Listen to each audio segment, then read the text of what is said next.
आज हम लेकर उत्तराखंड के दिन भर की बड़ी खबरें। विजयदशमी पर होगी बद्रीनाथ और गंगोत्री धाम के कपाट बंद होने की तिथि की घोषणा। तो 15 अक्टूबर विजयदशमी पर बद्रीनाथ धाम के कपाट बंद होने की तिथि की घोषणा के अलावा पंच पूजाओं का कार्यक्रम, श्री उद्धव जी एवं कुबेर जी के पांडुकेश्वर आगमन और आदि गुरु शंकराचार्य की गद्दी के श्री नरसिंह मंदिर जोशीमठ आने का कार्यक्रम भी घोषित होगा।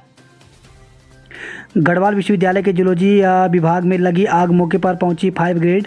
तो गढ़वाल विश्वविद्यालय के जूलॉजी विभाग में आग लगने की घटना सामने आई है। आग लगने के पूरे इलाके में अफरा तफरी मच गई। घटना की सूचना मिलते ही फायर ब्रिगेड की टीम मौके पर पहुंची है। दून में खुलेगी प्रीतम की जागर ढोल सागर इंटरनेशनल एकेडमी। 17 अक्टूबर को सीएम करेंगे शुभारंभ। तो जागर सम्राट प्रीतम भरतवाण ने देहरादून में जागर ढोल सागर इंटरनेशनल एकेडमी शुरू करने की घोषणा की है। 17 अक्टूबर को सीएम पुष्कर सिंह धामी एकेडमी का शुभारंभ करेंगे। एकेडमी में देश और प्रदेश से आए इच्छुक छात्र छात्राओं को निःशुल्क प्रशिक्षण प्रदान किया जाएगा। भ्रष्टाचार पर चोट, समाज कल्याण अधिकारी एनके शर्मा पर दर्ज होगा एक और मुकदमा। तो समाज कल्याण विभाग के सहायक निदेशक एनके शर्मा के खिलाफ पद का दुरुपयोग कर सरकारी भूमियों की खरीद फरोख्त के साथ ही निर्माण कार्य में भ्रष्टाचार के आरोप के तहत मुकदमा दर्ज करने के आदेश विभाग द्वारा हुए हैं। पिछले एक महीने में एनके शर्मा के खिलाफ यह दूसरा केस दर्ज हुआ है। हरिद्वार जेल में हुआ लंका दहन, 15 अक्टूबर को मनाएंगे दशहरा। तो हरिद्वार जेल में बंद कैदी रामलीला का मंचन कर रहे हैं। रामलीला मंचन के दौरान बजरंगबली ने लंका दहन करने के साथ पूरी जेल जय श्री राम के जयकारों से गुंजमान उठी। उत्तराखंड इस बार अकेले जलेगा रावण, इतने फीट का होगा पुतला। देश भर में दशहरा का पर्व की धूम है। राजधानी देहरादून में भी हर साल रावण, मेघनाथ और कुंभकर्ण का पुतला दहन किया जाता है, लेकिन पिछले 2 सालों से यह आयोजन सांकेतिक ही होता रहा। हालांकि इस मर्तबा कार्यक्रम का आयोजन तो किया जाएगा, लेकिन कम लोगों को ही आयोजन स्थल पर जाने की अनुमति दी जाएगी। बुराई पर अच्छाई की जीत के प्रतीक दशहरा को बड़े ही धूमधाम के साथ मनाने की तैयारी कर ली गई है। कल रावण का पुतला दहन किया जाएगा। पिछले कई सालों से दशहरे के मौके पर रावण का पुतला बनाने वाले बन्नू बिरादरी के लोगों ने भी दशहरा पर्व की पूरी तैयारी कर ली है। हालांकि इस बार कोरोना को देखते हुए दशहरा मेले का आयोजन छोटे स्वरूप में किया जाएगा। इस साल केवल 45 फीट के रावण का पुतला बनाया गया है। इस बार मेघनाथ और कुंभकर्ण का पुतला नहीं बनाया गया। पुलिस प्रशासन ने भी दशहरे के पर्व को देखते हुए पूरी तैयारियां कर ली हैं। फंदे पलट की मिली नाबालिग, आत्महत्या या हत्या, जांच में जुटी पुलिस। तो रामनगर से खबर आई है। मालधन चौड़ क्षेत्र में एक 11वीं कक्षा की छात्रा का शव फंदे से लटका मिला। मामले प्रेम प्रसंग से जुड़ा बताया जा रहा है। इस मामले में मृतका के मामा ने पड़ोस में रहने वाले युवक पर छात्रा से जबरन फंदे पर लटकाकर हत्या करने का आरोप लगाया है। नाबालिग छात्रा के मौत का मामला हत्या और आत्महत्या के बीच उलझ गया। पुलिस ने छात्रा के शव को कब्जे में लेकर पोस्टमार्टम के लिए भेज दिया है।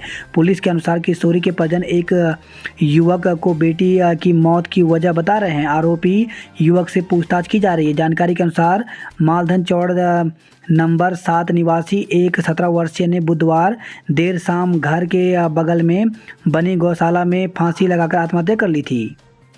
कुछ देर बाद गौशाला पहुंची बड़ी बहन ने उसे फंदे पर लटका देखा तो शोर मचाया। उत्तराखंड इस गांव में मिला स्मैक और चरस का जखीरा, मोटी रकम भी बरामद। हरिद्वार पुलिस को लेकर एक गांव में पहुंची नारकोटिक्स सेल गांव का नज़ारा देखकर हैरान रह गई। टीम ने यहां से गाड़ोवाली गांव में छापा मारकर नशे का जखीरा बरामद किया है। पुलिस ने 2 लोगों को गिरफ्तार किया है। उनके पास से 32 ग्राम स्मैक, आधा किलो चरस और 88,000 की नकदी भी बरामद की गई है। नैनीताल में मिलावटखोरी पर प्रशासन सख्त, डीएम ने दिए छापेमारी के आदेश। तो त्योहारों के अवसर पर दूध और पनीर से बनी मिठाइयों की लोग जमकर खरीदारी करते हैं। ऐसे में कई दुकानदार मुनाफे के लिए मिलावट का सामान बेचते हैं, जिसको लेकर डीएम धीराज सिंह गर्ब्याल ने मिलावटखोरों के खिलाफ सख्त कार्रवाई के निर्देश जारी किए हैं। मसूरी के लोग नशेड़ियों और अराजक तत्वों से परेशान, कोतवाल को सौंपा ज्ञापन।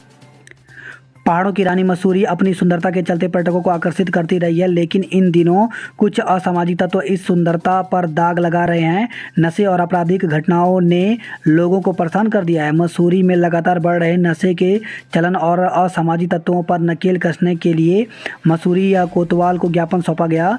साथ ही मसूरी शहर और आसपास के क्षेत्रों में पुलिस पेट्रोलिंग बढ़ाने की मांग की है। 10वीं और 12वीं से असंतुष्ट 8 छात्रों की पुनः परीक्षा का शेड्यूल तय। 22 अक्टूबर से होंगी परीक्षाएं। तो उत्तराखंड बोर्ड से नाखुश 11 छात्रों ने दोबारा परीक्षा का आवेदन किया था, जिनमें से 3 छात्रों ने आवेदन वापस ले लिया। ऐसे में उत्तराखंड विद्यालय शिक्षा परिषद ने अब 8 छात्रों का परीक्षा शेड्यूल तय कर दिया है। इन छात्रों की 22 अक्टूबर से 28 अक्टूबर तक परीक्षा होगी। बेटी की हत्या आरोपियों पर एक्शन नहीं होने से पिता नाराज, दिया ये अल्टीमेटम। तो टिहरी में बेटी के हत्यारों की गिरफ्तारी न होने से नाराज पिता ने पुलिस को अल्टीमेटम दिया है। उन्होंने कहा कि अगर 26 अक्टूबर तक आरोपियों की गिरफ्तारी नहीं हुई तो वह 27 अक्टूबर को लमगांव बाजार में धरना प्रदर्शन करेंगे, जिसकी जिम्मेदारी पुलिस प्रशासन की होगी। हरिद्वार में रैपिड कंपनी में लगी भीषण आग, 3 घंटे बाद बुझाई गई आग। तो हरिद्वार के औद्योगिक क्षेत्र सिडकुल स्थित रैपिड कंपनी में भीषण आग लग गई। सूचना पाकर मौके पर पहुंची पुलिस और अग्निशमन विभाग की गाड़ियां लगातार आग बुझाने का प्रयास कर रहे थे। आग लगने के 3 घंटे बाद अग्निशमन विभाग की गाड़ियों ने कड़ी मशक्कत के बाद आग पर काबू पाया। फिलहाल आग लगने के कारण का पता नहीं चल पाया है। रुड़की यूपी के एमएलए भड़ाना ने पिरान कलियर में उड़ाया ड्रोन, एसएसपी ने बैठाई जांच। तो मुजफ्फरनगर के मीरापुर से विधायक अवतार सिंह भड़ाना ने पिरान कलियर दरगाह में बिना अनुमति ड्रोन उड़ाया। ऐसा करना नियम के खिलाफ है। उस समय पुलिसकर्मी भी वहां मौजूद थे। अब इस मामले में एसएसपी ने जांच बिठा दी। हालांकि भड़ाना का कहना है कि उनको ड्रोन के नियम को लेकर जानकारी नहीं थी। बागेश्वर में हुई भव्य सरयू आरती, दियों की रोशनी से जगमगाई बागनाथ की नगरी। तो अष्टमी के दिन बागेश्वर में सरयू नदी की भव्य आरती की गई। इसमें बड़ी संख्या में लोगों ने शिरकत की। उन्होंने सरयू से देश की सुख शांति की कामना की। गुवाहाटी में शहीद जवान को सीएम धामी ने दी श्रद्धांजलि, परिजनों को दिया मदद का भरोसा। तो मुख्यमंत्री पुष्कर सिंह धामी ने शहीद सोनित कुमार सैनी के गांव पहुंचकर श्रद्धांजलि दी। सोनित कुमार सैनी भारतीय सेना में गुवाहाटी में तैनात थे। खत्म हुआ इंतजार, कल से पर्यटकों के लिए खुलेगा कॉर्बेट पार्क बिजरानी जोन।